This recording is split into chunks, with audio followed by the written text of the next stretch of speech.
que se abran todos los brazos, que está de nuevo en Asturias, que está aquí nuestro paisano. ¿Cómo no iba a resentirse tu corazón miliciano de ganar la libertad por el monte paso a paso?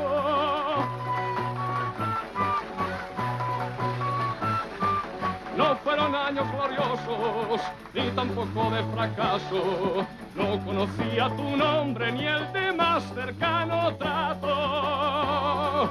Y eran órdenes concretas de buscarte sin desmayo.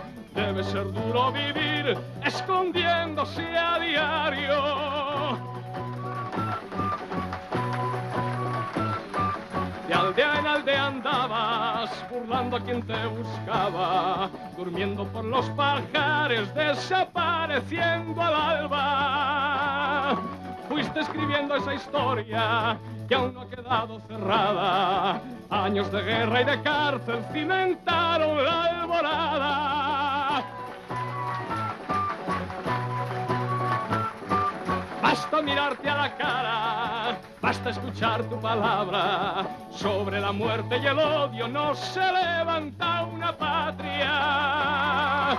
Ni humillados ni vencidos, ni cobardes ni canallas. Será esta tierra de todos los que quieran mejorarla.